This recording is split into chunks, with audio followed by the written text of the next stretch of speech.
প্রথমবার গ্র্যান্ডমাস্টারের সংগ্রাম কাহিনী পর্দায় ফুটে উঠতে চলেছে।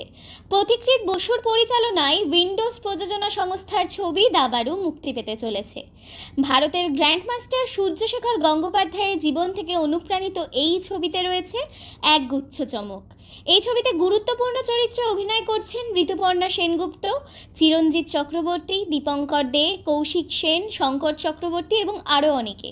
তবে যাকে ঘিরে পুরো ছবি সে হলো অর্ঘ্য। এর আগে তাকে দেখা গিয়েছিল খুদে নায়ক হিসেবে পোস্ত ছবিতে। উত্তর কলকাতার রক থেকে সমস্ত প্রতিকূলতাকে পেরিয়ে বিশ্বমঞ্চে উঠে আসার গল্প বলবে এই ছবি। সিনেমার টিজার ও গান তো আগেই প্রকাশ পেয়েছিল এবং তা দর্শকের ভীষণ ভালোবাসা পায়। আর এবার মুক্তি পেল দাবারুর ট্রেলারের পর থেকেই রীতিমতো সকলের মুখে মুখে এই ছবির চর্চা। বিদেশে যখন খেলোয়াড় তৈরি হয় তখন রাষ্ট্র পাশে দাঁড়ায়, আর এদেশে খেলোয়াড় তৈরি হয়ে যাবার পর তখন তারা পাশে দাঁড়ায়। চিরঞ্জিত চক্রবর্তীর কণ্ঠে দাবারুর এই সংলাপ সকলের মন ছুঁয়ে গেছে। তারকাময় এই ছবি আগামী 10ই মে বড় পর্দায় আসতে চলেছে।